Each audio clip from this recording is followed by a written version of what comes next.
होय चालेल, थांबा नंतर जाऊ.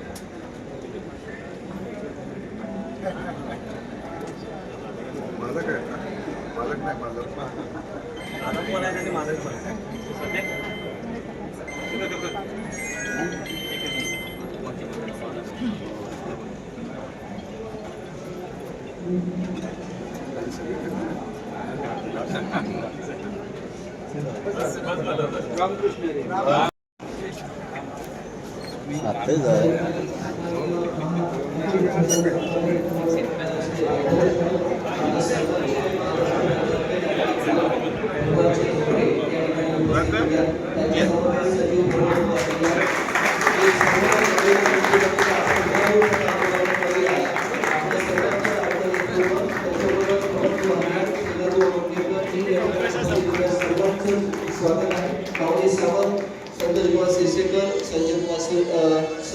या सर्व मान्यवरांचं या ठिकाणी स्वागत आहे. आजच्या या महत्त्वाच्या कार्यक्रमाला ही सर्व मंडळी खास मुंबईहून या ठिकाणी दाखल झाली आहे. जे श्रावण भजन महोत्सव 2025 पहिली संकल्पना, पहिली गोष्ट या ठिकाणी आपण या ठिकाणी पाहतोय. मी सर्वांना स्थानबद्ध होण्याची विनंती करतोय.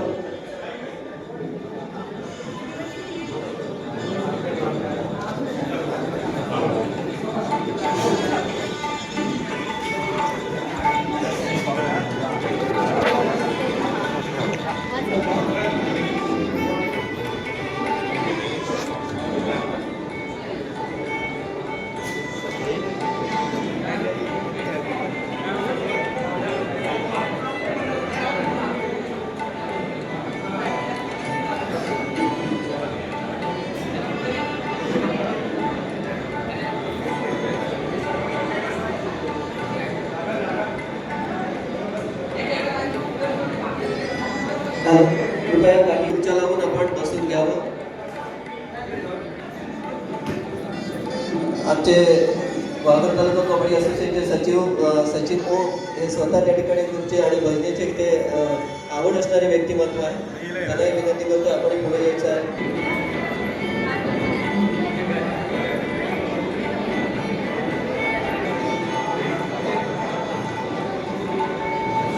आपण या दिंडी पूजनाला सुरुवात करत आहोत.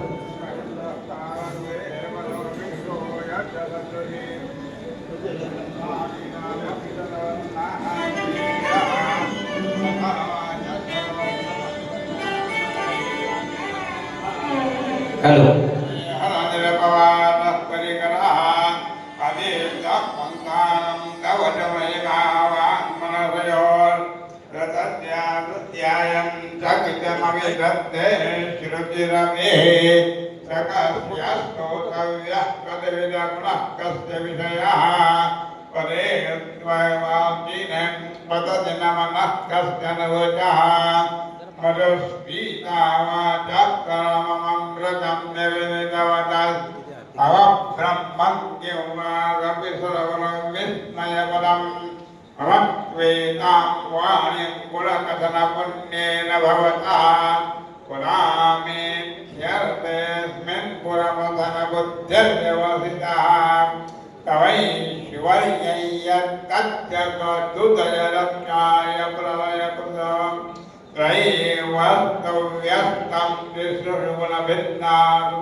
वासुदेव जगन्नाथ तथा शंकर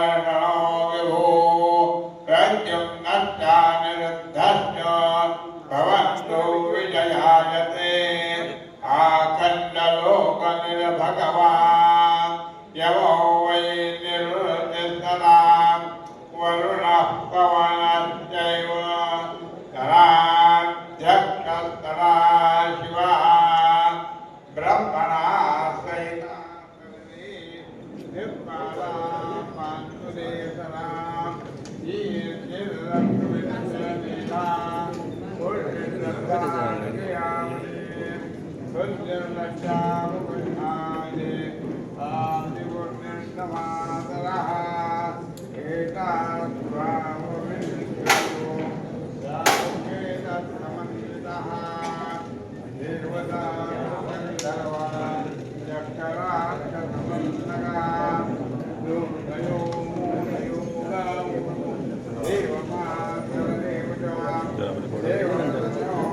आपले फोटो काढायचे नंतर सगळ्यांवर काढायचे परत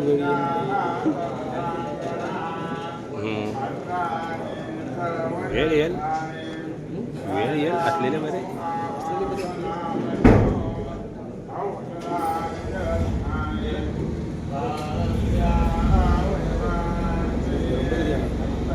नाव आहे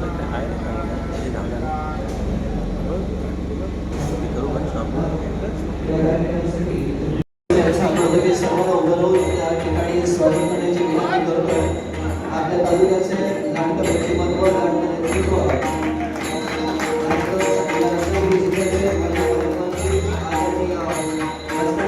नारायणी नमोस्तुते विघ्नान्नाशे वेणुवान्नादाय सरस्वती मातेची पूजा करून भद्रकाले नकार्याणि याच्या पुत्राला पुष्प प्राणव्योम्यं शत्रूणां वज्रनाशोऽतो मित्राणां उदयं कुरु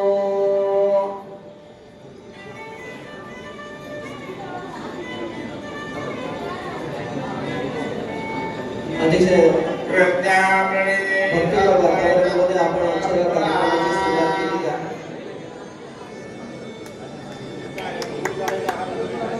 दिंडी भूषण दीपक प्रज्वलन आणि यांच्या पुतळ्याला पुष्पहार. छत्रपती शिवाजी महाराज की जय भवानी जय भवानी.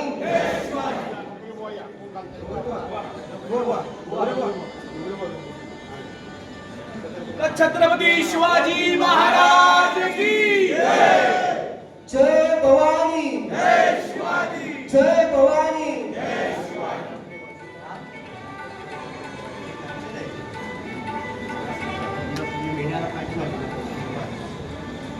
आपण आजच्या या कार्यक्रमाचा हा मंगलमय क्षण आपण पाहतोय. दीपक प्रज्वलन आणि पूजनाने या कार्यक्रमाची सुरुवात करतो. मी विनंती करतोय सर्व मान्यवरांना की आपण इतरही मंडळीने या ठिकाणी पुढे बसण्याची विनंती करतोय. या कार्यक्रमाला खऱ्या अर्थानं अखिल भजन सांप्रदायिक हितवर्धक मंडळ महाराष्ट्र राज्य यांची जी स्थापना झाली त्याचे अध्यक्ष आहेत खऱ्या अर्थानं हे रत्नागिरीचे सुपुत्र आहेत. पूर्णगडमधले ते रहिवासी आहेत, परंतु संपूर्ण महाराष्ट्रभर भजन सेवेने ज्यांनी मंत्रमुग्ध केले आणि भजन रसिकांची वावा मिळवले त्या सन्माननीय अध्यक्ष भगवान बुवा लोकरे, त्यांच्या समवेत आलेले सन्माननीय या मंडळाचे या अखिल भजन संप्रदाय हितवर्धक मंडळ महाराष्ट्र राज्याचे सचिव प्रमोद बुवा हरियाण, श्रीधर बुवा मुंगेकर, प्रकाश बुवा चिले, माऊली सावंत, संतोष बुवा शिरसेकर, संजय बुवा शिरसे, त्याचप्रमाणे प्रमोद बुवा हरियाण, सुनील लपते, राजा दळवी, माऊली सावंत हे पद्माज वादक आहेत.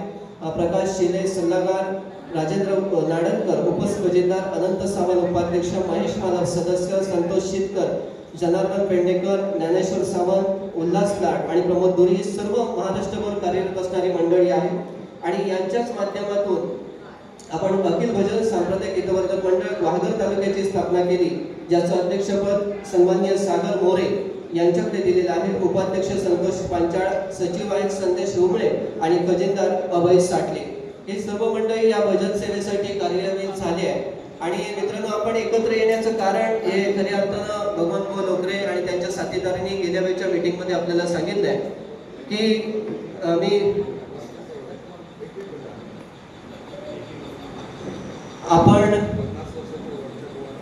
अखिल भजन सांप्रदायिक हितवर्धक मंडळाची जी स्थापना केली आहे त्याचा उद्देश अतिशय महत्त्वाचा आहे की वेगवेगळ्या शासकीय योजना आहेत, शासनीय योजनांचं या भजन मंडळांनाही लाभ व्हावा, भजन कलाकारांनाही लाभ व्हावा, याच्यासाठी या अखिल भजन सांप्रदायिक हितवर्धक मंडळाची आपण मित्रांनो स्थापना केलेली आहे. मी विनंती करणार आहे की या कार्यक्रमाला उपस्थित असणारे आदरणीय ज्याने अनेक वर्ष वाघर तालुक्याचं नेतृत्व केलं आणि सांगायला अभिमान वाटतो की महाराष्ट्र शासनाच्या स्थापनेनंतर वाघर तालुक्याला पहिलं मंत्रिपद ज्यांनी मिळवून दिले ते आपले विद्यमान कार्यसम्राट भास्करजी जाधव साहेब या कार्यक्रमाला आज मित्रांनो उपस्थित आहेत. आणि विधानसभेचं विधान परिषदेचं त्यांचं जर कामकाज पाहिलं असेल तर लोकरे बुवा तुमचं काम आज सोपं होणार आहे, कारण विधान परिषदेमध्ये प्रश्न मांडणारं एक मोठं व्यक्तिमत्व महाराष्ट्रामध्ये लाभलेलं आणि त्यांच्याकडे पाहिलं जातं ते आदरणीय जाधव सर.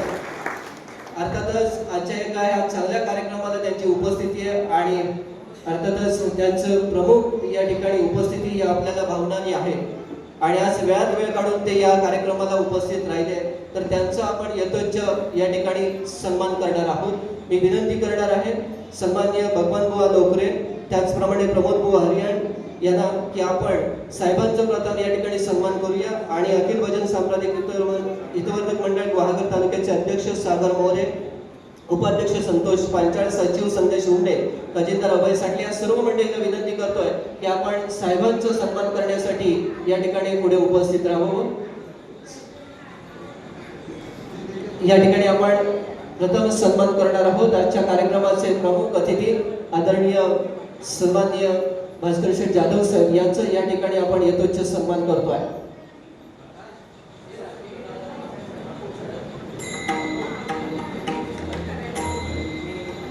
अखिल भजन सांप्रदायिक हितवर्धक मंडळ महाराष्ट्र राज्याचे अध्यक्ष भगवान बुवा लोकरे यांना विनंती करतोय की आपण आदरणीय साहेबांचा या ठिकाणी यथोचित सन्मान करूया. आजच्या एका चांगल्या आगळ्या वेगळ्या कार्यक्रमासाठी या ठिकाणी या श्रावण महोत्सव 2025 साठी हा यथोचित सन्मान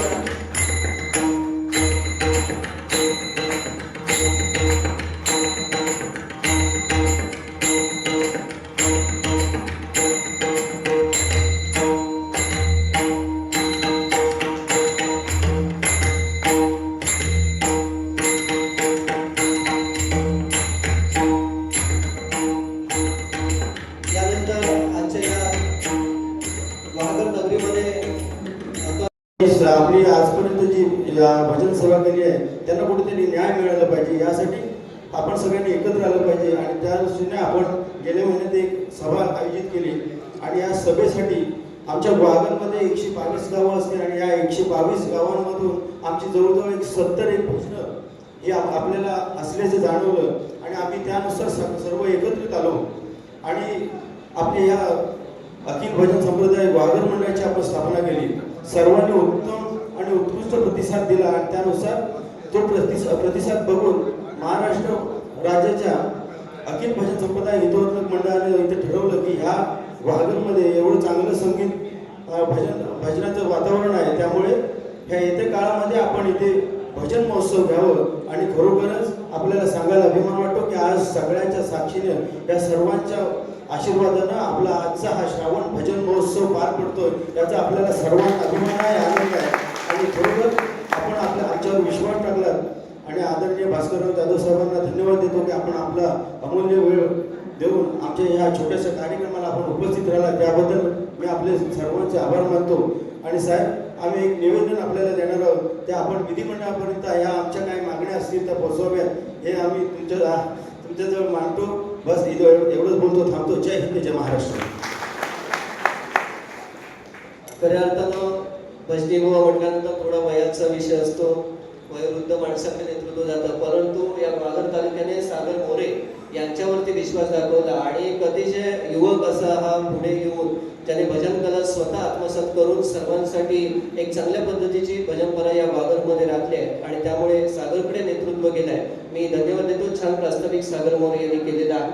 मी साहेब आले आणि कार्यक्रमाला उशीर होणार आहे, या ठिकाणी सर्व भजनी भाऊ आहेत, त्यांना एकच विनंती करतो की मातब्दार मंडळी आपल्या पाठीमध्ये बसलेली आहे, त्यांना प्रत्येकाने लगेच येऊन पुष्पगुच्छ द्या आणि आपण सर्वांनी त्यांचं एकाच वेळेला स्वागत करूया. चला ओळख संदीप शिरदकर, या ठिकाणी संतोषजी वरंडे सर जीवन प्रतिष्ठानचे अध्यक्ष आहेत, LIC ऑफ इंडियाचे MDRTचे 6 वेळा ज्यांनी नेतृत्व केलंय आणि अमेरिकेसारख्या ठिकाणी त्यांना नेतृत्व करण्याची संधी मिळाली आहे. त्यानंतर पद्माशेठ आरेकर, त्यानंतर स्नेहा बागडे माजी नगराध्यक्ष, स्नेहाताई वरंडे माजी नगराध्यक्ष, जयदेवजी मोरे माजी नगराध्यक्ष, त्याचप्रमाणे ग्वादर तालुका पत्रकार संघाचे अध्यक्ष सन्माननीय मनोजजी बावधनकर, श्रीदेव गाडेश्वर देवस्थानचे प्रमुख कार्यवाह या ठिकाणी अमरदीप परचुरे आहेत. त्याचप्रमाणे श्रीधर बागकर, ग्वादर राष्ट्रवादी काँग्रेस पार्टीचे अध्यक्ष साहिलजी आरेकर, ग्वादर तालुका बंडारी समाजाचे उपाध्यक्ष मुरलीधर बागकर, श्रीधर बागकर, त्याचप्रमाणे सन्माननीय श्यामकांत खातू. हा हिंदू धर्म हा अनेकांना कशा पद्धतीनं सामावून घेतो, त्याचा उदार दृष्टिकोन, त्याचं मन किती मोठं आहे हे सांगण्याचं काम यापूर्वीच्या सुद्धा साधू संतांनी अनेक वेळा केलेलं आहे.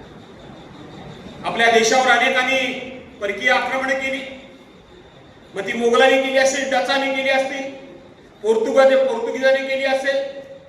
अनेकांनी आपल्या देशावर अनेक आक्रमण केली आणि त्या आक्रमणाचा मुख्य हेतू जो होता तो इथली साधन संपत्ती लुटणं. हा नंतर साधन संपत्ती तर एक काळ या देशामध्ये सोन्याचा धूर निघत होता, अशा पद्धतीच्या ह्या देशाची ओळख ही उभ्या जगाला आहे आणि म्हणून तिथली साधन संपत्ती लुटणं हा जसा हेतू होता तशाच पद्धतीनं इथला हिंदू विचार, इथली हिंदू संस्कृती, इथला धर्म बुडवणं हा प्रमुख उद्देश त्या आक्रमणाच्या पाठीमागे होता.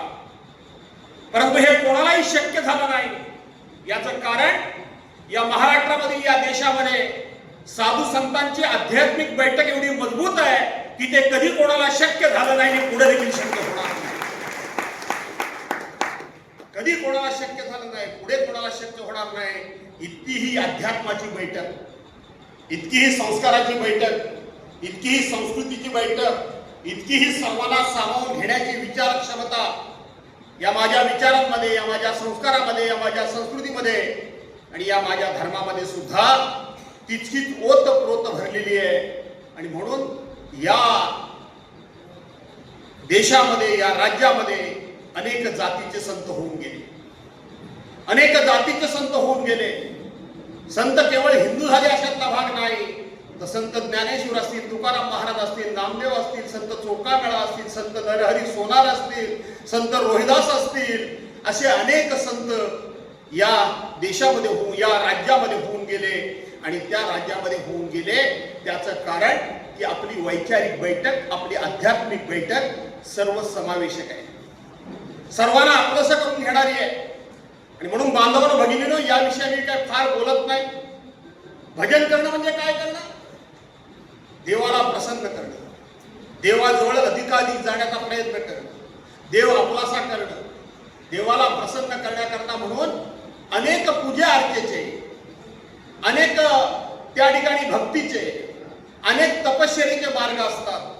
कोण आयुष्यभर दीड पायावर उभा राहतो, कोण पाण्यामध्ये बसून तपश्चर्या करतो, कोण दिवस रात्र हरिनाम रामनाम जपून प्रयत्न करतो. पण या सगळ्यामध्ये जर देवाला आपलासा करणं, देवाजवळ जाणं, देवपण येणं आणि देवाजवळ जाणं याच्याकरता सगळ्यात जर कठीण मार्ग कोणता असेल तर संत होता सुख वाटे, अभंग म्हणता तोंड फाटे. आणि म्हणून अभंग म्हणता म्हणता भजनासारखा अत्यंत कठीण आणि अवघड देवाजवळ जाण्याचा मार्ग जर कोणता असेल, देवाची करुणा भागण्याचा मार्ग जर कठीण कोणता असेल, देवाला आपलास करण्याचा सगळ्यात अवघड मार्ग कोणता असेल तर तो भजन आहे. आणि ही भजन, ही क्रिया किंवा भजन हा प्रकार आता हळूहळू तुम्ही म्हणता त्या पद्धतीनं कोकणे महाराज लोप पावत चाललाय की काय. माझी भारताची सुरुवात ही श्रावण महिना होतो. एक काळ श्रावण महिन्यामध्ये वाडीमध्ये, घराघरामध्ये शनिवार सोमवार असला, श्रावण संध्याकाळी असला की भजन कीर्तन हे जवळजवळ चालूच असायचं. भजन असायचं, कीर्तन असायचं, पुराण असायच्या, कथा असायच्या. आता प्रत्येकाच्या घरामध्ये होतात कथा, पण टीव्हीच्या होतात त्या ठिकाणी भजन वगैरे, परंतु ते मोबाईल होतात. आणि म्हणून त्या पार्श्वभूमीवर आजचा दिवस आमच्या सगळ्यांच्या दृष्टीनं एक अतिशय महत्वाचा दिवस आहे, अतिशय महत्वाचा दिवस आहे. मला सांगितलं पाहिजे की माझं घराणं तर संत परंपरेतलंच आहे, वारकरी परंपरेतलं आहे. माझ्या पंजोबांपासून आजोबांपासून माघ महिन्याची दुसरी एकादशी, पहिली नाही, दुसऱ्या एकादशीला आम्ही आयुष्यभर हे पंढरपूरला जातच असतो. तिथं असलेलं आमचं परशुराम भवन कोकणवासियांचं त्या ठिकाणी आमची कायमची जागा आहे, रूम आहे. आजोबांच्या बरोबर माझे वडील आणि माझे काका चालत त्या काळात जायचे. त्या काळात चालत जाणं म्हणजे मोठं भाग्य होतं. चालत जायला माणूस निघाला की त्याला माणसं गावाच्या वेशीपर्यंत पोहोचवायची, 2 अर्थानं पोहोचवायची. एक तर आम्हाला पंढरपूरला जाता येत नाही, बाबा तू दर्शन घेऊन ये, आणि मग गेला तर आला तरी पुन्हा आपलं काय ते खीरपुरी, त्याला भाबडं काय ते म्हणतात, काय ते घालायचे, गेला तरी खीरपुरी, दोन्ही असायचे. आणि म्हणून आल्यानंतर सुद्धा लोक त्याच्या चरणाची धूळ आपल्या मस्तकी लावायची. मला पांडुरंगापर्यंत पोहोचता येत नाही, पण तुम्ही पोहोचलात, पर्यायानं तुमचे चरण पांडुरंगाकडे पोहोचले, आणि म्हणून तुमच्या पायाची धूळ म्हणजे पांडुरंगाच्या नावाचा बुका अबीर निघावला.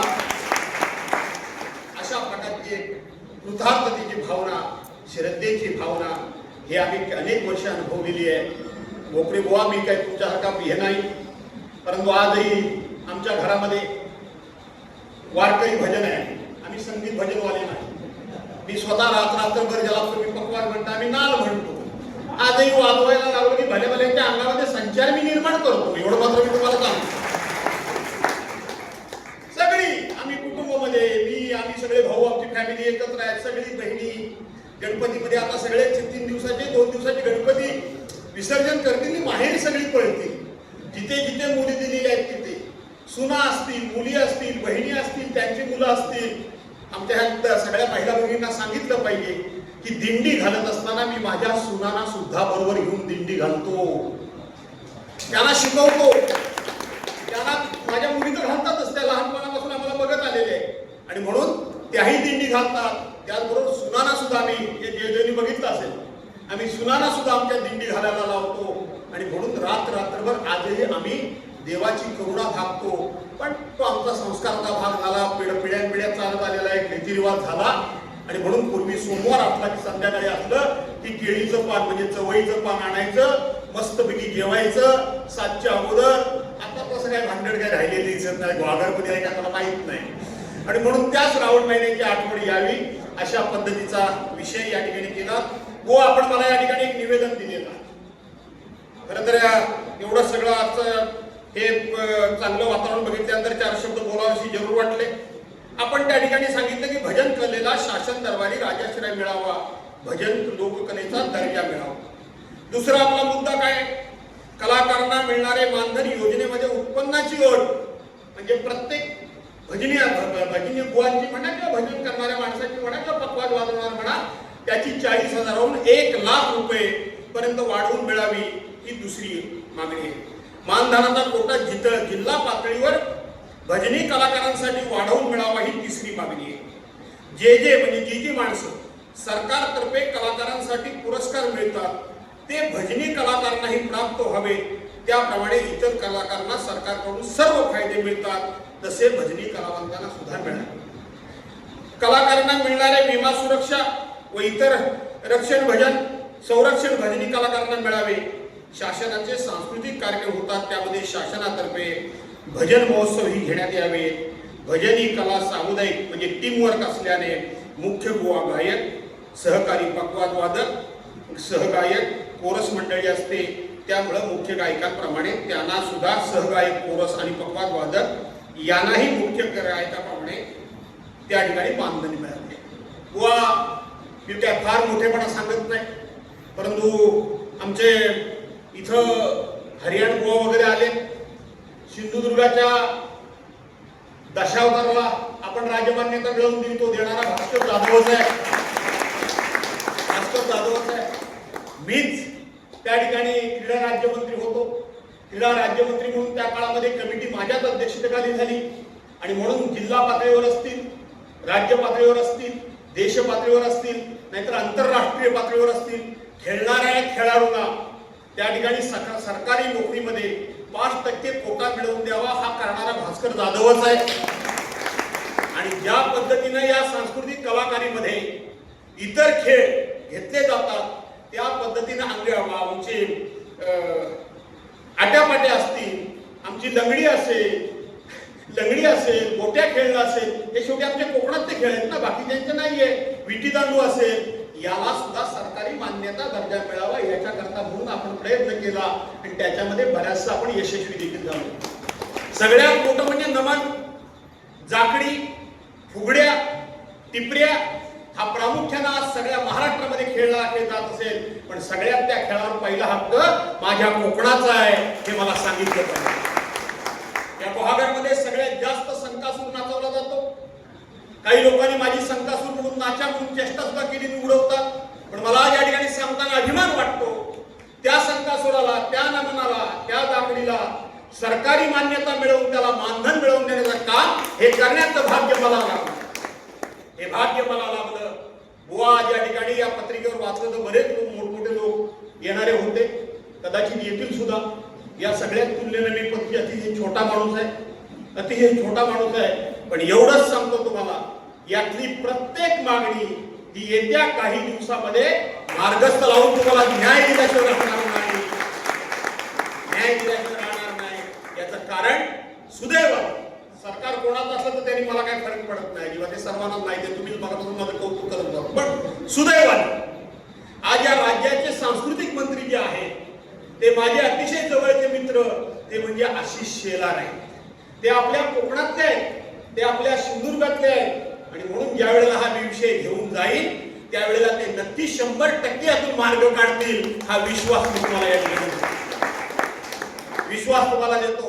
सरकारी योजना असतील, तुम्हाला विमा कवच असेल, आताच विमा कवच हे दहीहंडीच्या गोविंदांना मिळाले, त्या पद्धतीने तुम्हाला मिळावं ही तुमची अपेक्षा वाढलेली आहे. तुम्हाला 1 लाखापर्यंत उत्पन्नाची मर्यादा वार्षिक, आता तो विषय राहिलेला नाही, मला पुन्हा तो तपासावा लागेल, पण त्याची आता मर्यादा 1.5 लाखापर्यंत झालेली आहे. त्यामुळे ही मागणी तुमची कालबाह्य आहे की कशी आहे, परंतु भजनाकरता मिळावं हाच त्याचा प्रमुख मुद्दा आहे. त्यापेक्षा प्रत्येक योजना मिळण्याकरता आता 1.5 लाखापर्यंत ही मर्यादा झालेली आहे आणि म्हणून त्याचं सुद्धा मी नक्की पाठपुरावा करून तुम्हाला न्याय देईन अशा प्रकारची ग्वाही देतो. बाकी छोटे मोठे जे विषय आहेत का जिल्हा पातळीवर तुम्हाला कोटा मिळावा तो नक्की मिळेल. आपण आता रत्नागिरी जिल्ह्यामध्ये अजूनपर्यंत कोकण रेल्वेला कोटा नव्हता, तो चिपळूणला आपण आता मंजूर करून घेतला, हल्लीच करून घेतला, कारण आम्हाला कोकण रेल्वेला फायदाच होत नव्हता. अशा करता कोकण रेल्वे म्हणायची आणि म्हणून परवानच्या दिवशी हा आपण विषय तडीस लावला आणि म्हणून अशा पद्धतीनं हे विषय जे आहेत ते आपण आपल्या परीनं नक्की मार्गी लावू अशा प्रकारची ग्वाही देतो. पुन्हा एकदा सागर तुला धन्यवाद देतो. पद्माशेठ म्हटले ते बरोबर आहे, मी 1 मिनिट सुद्धा कधी चुकत नाही, पण जायचं की नाही जायचं ह्याच विचारात मी होतो. कारण माणसं सगळी मोठमोठी येणार होती, तिथं मी छोटा माणूस जाऊन करू काय आता. पण आता सगळं अशी परिस्थिती झाली, भजन कमी सगळ्या राज्यात तमाशात जास्त सुरू आहे, बरोबर आहे का नाही. तिथं भजन घेऊन मी जाऊन काय करायचं, पण बरं झालं हे भाग्य फक्त माझ्याच नशिबात होतं की याचं उद्घाटन करायची संधी मला मिळाली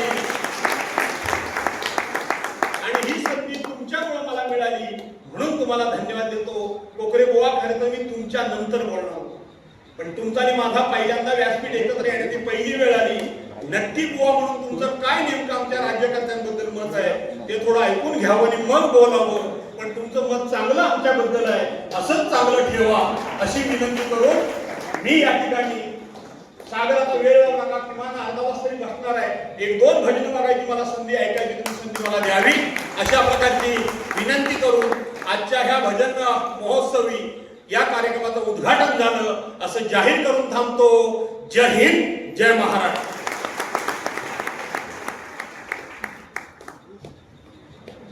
मला तर शंका पडली आहे की साहेबांना एखादा विषय द्यावा, म्हणजे महाविद्यालयामधले प्रोफेसर 1-1 लाख रुपये पगार घेऊन सुद्धा एवढी महती सांगू शकणार नाही. अशा पद्धतीचं मित्रांनो त्यांनी त्या विषयावर, म्हणजे आजचा विषय कुठला आहे तर भजन या विषयावरती खूप छानपैकी संत मंडळाची नावं, वेगवेगळे अभंगातले वाक्य हे साहेबांनी या ठिकाणी आपल्याला दिली आहेत. आपण एकदा साहेबांसाठी आपल्या वाघर नगरीमध्ये, वाघर शहरामध्ये त्यांचं टाळ्या वाजवून खूप खूप अभिनंदन करूया.